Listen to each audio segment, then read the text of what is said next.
பரபரப்பாக எதிர்பார்க்கப்பட்ட ஆஷஸ் ஆட்டம் வெறுமனே இரண்டு நாட்களிலே நிறைவுக்கு வந்திருக்கிறது. நேற்றைய நாளில் நிறைவுக்கு வந்திருக்கின்ற இந்த ஆட்டங்கள் ரசிகர்களுக்கு மிகப்பெரிய ஒரு அதிருப்தி ஏற்படுத்தி இருக்கிறது.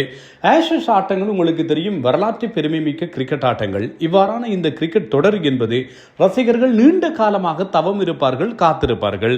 கிரிக்கெட்டின் பாரம்பரியத்தை உணர்த்துகின்ற ஒரு ஆட்டமாக, பாரம்பரிய கிரிக்கெட் ஆட்டமாக இந்த ஆட்டம் தான் நோக்கப்படுகிறது. நீண்ட காலமாக இந்த கிரிக்கெட் ஆடப்பட்டு வருகின்ற காரணத்தால் இங்கிலாந்து மற்றும் ஆஸ்திரேலிய அணிகளுக்கு இடையிலான இந்த தொடர், இந்த ஆஷஸ் தொடர் தொடர்பாக ஒரு வருடத்துக்கு முன்னதாகவே பலவிதமான கதைகள் வரும், ஆயத்தங்கள் வரும், எதிர்பார்ப்புகள் வரும்.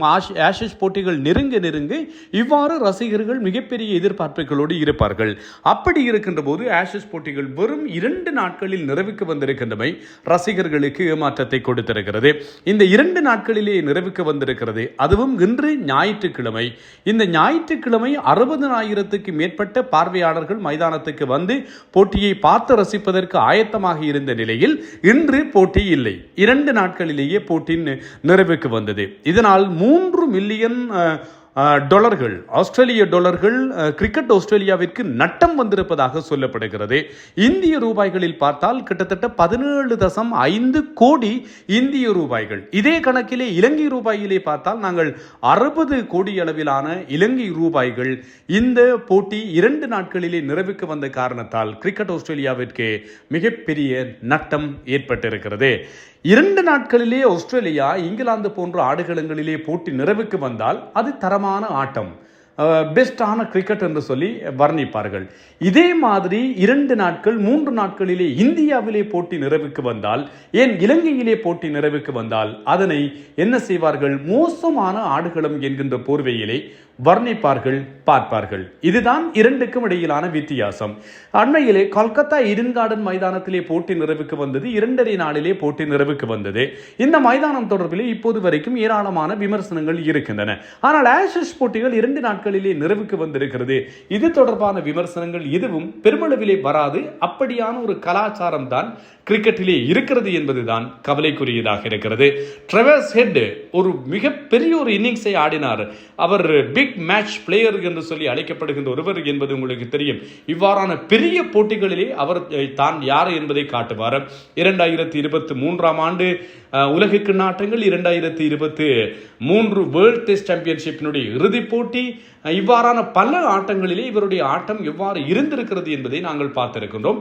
அதே மாதிரி தான் ஆஷஸ் போட்டிகளிலும் கூட நேற்று மிகப்பெரிய ஒரு சதத்தை விளாசி இருந்தார் என்பதும் ஞாபகப்படுத்தத்தக்கது. பெர்த்திலே நிறைவுக்கு வந்திருந்த இந்த ஆட்டத்தில் இங்கிலாந்து 172 ஓட்டங்களை பெற்றுக் கொண்டது. இங்கிலாந்துக்கு ஒல்லி போப் 46, ஜோர்வுட் 0, ஹரி ப்ரூக் 52, ஜமி ஸ்மித் 33 ஓட்டங்கள். ஒரு கட்டத்தில் இங்கிலாந்து கொஞ்சம் தடுமாறி கொண்டிருந்தது. ஆனாலும் இறுதியில் ஓரளவிற்கு ஓட்டங்கள் பெறப்பட்ட நிலையில் 172 ஓட்டங்களாக இருந்தது. மிச்சல் ஸ்டார்க், அங்கே ஹெசல்வுட் இல்லை, அது மாத்திரமல்லாமல் பேட் கமின்ஸ் இல்லை. அவருடைய பிரதானமான 2 ஜோடிகள் இல்லாத நிலையில், 2 வீரர்கள் இல்லாத நிலையில் தனித்து நின்று போராடினார்.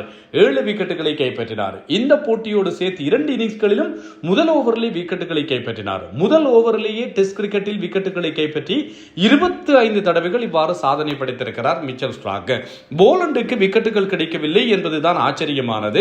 ஆனால் அறிமுக வீரர் டொக்கட் 27 ஓட்டங்களுக்கு 2 விக்கெட்டுகள், கேமரூன் கிரீனுக்கு 1 கிடைத்தது. ஆஸ்திரேலியாவிற்கு வெத்தலாண்ட் அறிமுக வீரர் 0, Marnus Labuschagne 9, Steve Smith 17, Usman Khawaja 2, Travis Head 21, Cameron Green 24, Alex Carey 26 என்று சொல்லி ஆட்டமிழந்திருந்தார்கள். ஒரு கட்டத்தில் வலுவாக இருந்தது ஆஸ்திரேலியா.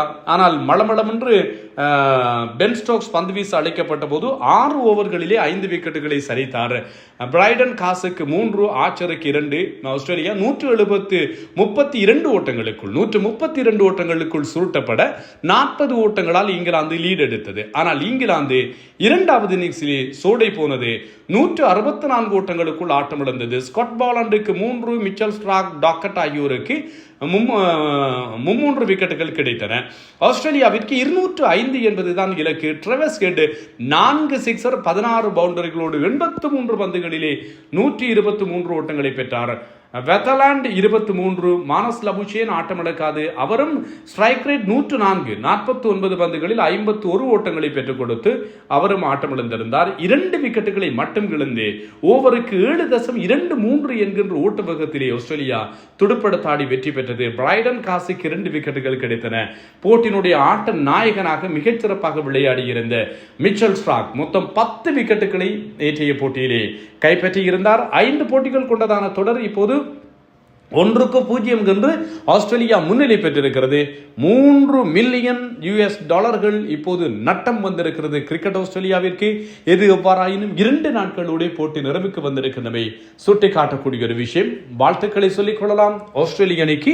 ஸ்டீவ் ஸ்மித் இந்த போட்டிகளிலே தலைவராக செயற்பட்டிருந்தார். 36 வயதிலே ஆஸ்திரேலியாவுக்கு அவர் மீண்டும் தலைவராகி இருக்கிறார். ஆனால் 36 வயதிலேயே விராட் கோலி டெஸ்ட் கிரிக்கெட்டில் இருந்து ஓய்வை அறிவித்துவிட்டு சென்றிருக்கிறார்.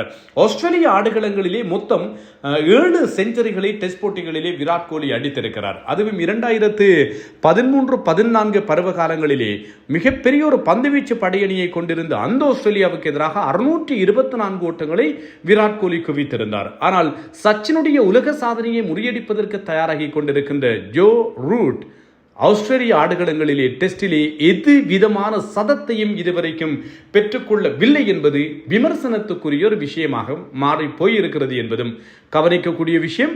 இதே நேரத்தில் இன்னும் ஒரு புள்ளிவிவரத்தையும் பார்க்க கிடைத்தது. பாகிஸ்தான், நியூசிலாந்து, இங்கிலாந்து அணியினரால் ஒட்டுமொத்தமாக கடந்த ஆண்டுகளிலே அடிக்கப்பட்ட சதங்களினுடைய ஒட்டுமொத்தமான எண்ணிக்கை விடவும் கோலி தனிமனிதனாக ஆஸ்திரேலியாவிலே அடித்திருக்கின்ற சதங்களினுடைய எண்ணிக்கையும் அதிகமாக இருக்கிறது என்று சொல்லியும் பார்க்க கிடைத்திருக்கிறது. நீண்ட காலத்துக்கு பின்னர் ஆஷஸ் போட்டி ஒன்று இவ்வாறு மிக விரைவாகவே நிறைவுக்கு வந்திருக்கின்ற ஒரு சந்தர்ப்பமாகவும் இந்த சந்தர்ப்பம் தான் பார்க்கப்படுகிறது. 1921 ஆண்டுக்கு பின்னர் இவ்வாறு போட்டி விரைவாகவே நிறைவுக்கு வந்திருக்கிறது. 1921 ஆண்டுக்கு பின்னர் போட்டி மிக விரைவாக நிறைவுக்கு வந்திருக்கிறது. 2 நாட்களுக்குள் நிறைவுக்கு வந்திருக்கிறது என்று சொல்லப்படுகிறது. ட்ரெண்ட் பிரிட்ஜிலே ஒரு போட்டி 1921 2 நாட்களில் நிறைவுக்கு வந்திருந்தது என்பதும் ஞாபகப்படுத்தத்தக்கது. அதற்கு பின்னர் இப்போது இந்த மாதிரி ஒரு டெஸ்ட் ஆட்டம் ஆஷஸிலே நிறைவுக்கு வந்திருக்கிறது. மறக்காமல் எங்களுடைய யூடியூப் தளத்தை சப்ஸ்கிரைப் செய்யுங்கள். எங்களுடைய ஃபேஸ்புக் தளத்தின் மூலமாக பார்த்து ரசிப்பவர்கள் எங்களுடைய தளத்துக்கு உங்களுடைய ஆதரவை தாருங்கள் என்று கேட்டுக்கொண்டு நான் விடைபெறுகின்றேன். விடைபெறுவது உங்கள் அன்புக்குரிய தில்லையம்பலம் தரணிதரன். இன்னும் ஒரு காணொளியில் சந்திப்போம். இந்திய மற்றும் தென்னாப்பிரிக்க அணிகளுக்கு இடையிலான டெஸ்ட் விறுவிறுப்பாக இடம்பெற்றுக் கொண்டிருக்கிறது.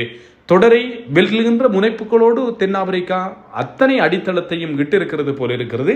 அது தொடர்பான விவரங்களோடு இன்னும் ஒரு காணொளியில் சந்திப்போம். சந்திக்கும் வரை அன்பு வணக்கங்களோடு விடைபெற்றுக் கொள்கின்றேன். நன்றி, வணக்கம்.